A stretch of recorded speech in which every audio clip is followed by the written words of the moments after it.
കോഴിക്കോട് കൊയിലാണ്ടിയിൽ ഐസ്ക്രീമിൽ വിഷം കലർത്തി നൽകി 12-കാരനെ കൊലപ്പെടുത്തിയ കേസിൽ ഒരു ഞെട്ടിപ്പിക്കുന്ന വെളിപ്പെടുത്തലാണ് കേട്ടത്.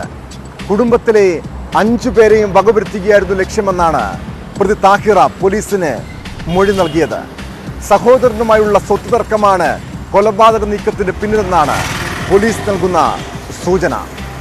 ബന്ധങ്ങളെക്കാൾ പണത്തിനും സ്വത്തിനും പ്രാധാന്യം നൽകുന്നവർ എത്ര ക്രൂരത കാട്ടാനും മടിക്കില്ലെന്നതിൻ്റെ തെളിവാണിത്. കൂടത്തായിൽ കൂട്ടക്കൊല നടത്തിയ ജോളിയും കാരണവർ വധക്കേസിലെ ഷെറിൻ എന്ന യുവതിയും ലക്ഷ്യമിട്ടതും സ്വത്തും പണവുമായിരുന്നു.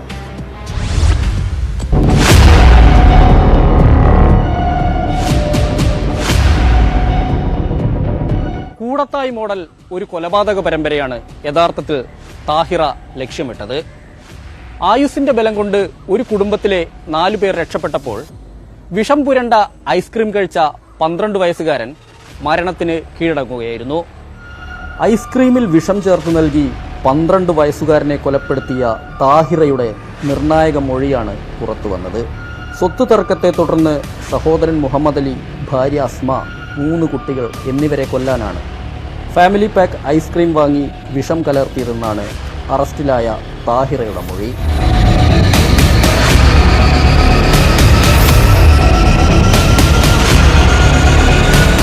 കഴിഞ്ഞ ഞായറാഴ്ച അരിക്കുളത്തെ പാർലറിൽ നിന്ന് ഐസ്ക്രീം വാങ്ങി വന്ന താഹിറ വിഷം കലർത്തിയ ശേഷം 12-കാരൻ അഹമ്മദ് ഹസൻ റിഫായിക്ക് നൽകുകയായിരുന്നു. വീട്ടിൽ മറ്റാരുമില്ലാത്തതിനാൽ റിഫായി മാത്രമാണ് ഐസ്ക്രീം കഴിച്ചത്. സംഭവത്തിന് ശേഷം അന്വേഷണ സംഘം ഫോക്കസ് ചെയ്തത് പ്രധാനമായും താഹിറയെ തന്നെയായിരുന്നു. താഹിറയുടെ മൊഴിയിലെ വൈരുദ്ധ്യം തന്നെയായിരുന്നു ഇതിന് പ്രധാന കാരണം.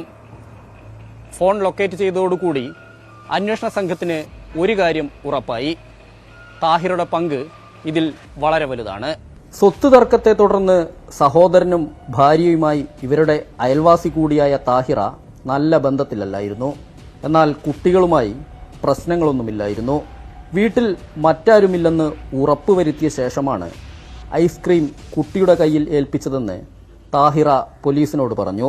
മറ്റുള്ളവരും ഇത് കഴിക്കുമെന്നായിരുന്നു ഇവരുടെ പ്രതീക്ഷ.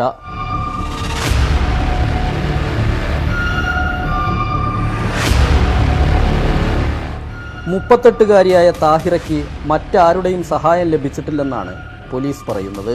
സഹോദരനെയും കുടുംബത്തെയും പൂർണ്ണമായി ഇല്ലാതാക്കാനുള്ള പദ്ധതിയായിരുന്നു താഹിറയുടേതെന്നാണ് മൊഴിയിൽ നിന്ന് വ്യക്തമാവുന്നത്.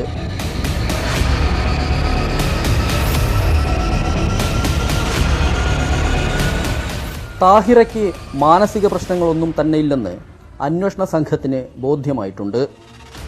പ്രതിയെ കസ്റ്റഡിയിൽ വാങ്ങാൻ പോലീസ് നടപടി ആരംഭിച്ചു. അന്വേഷണ സംഘം പറയുന്നതനുസരിച്ചാണെങ്കിൽ ഒരു കൊടും കുറ്റവാളിയുടെ എല്ലാ സ്വഭാവവും താഹിറയ്ക്കുണ്ട്. ഒരു സാധാരണ നാട്ടുംപുറത്തുകാരിക്ക് പറ്റിയ ഒരു അബദ്ധമല്ല. വളരെ ആസൂത്രിതമായാണ് ഒരു കുടുംബത്തെ വകവരുത്താൻ താഹിറ നീക്കങ്ങൾ നടത്തിയത്. S Vinesh Kumar, news 18, Kozhikode.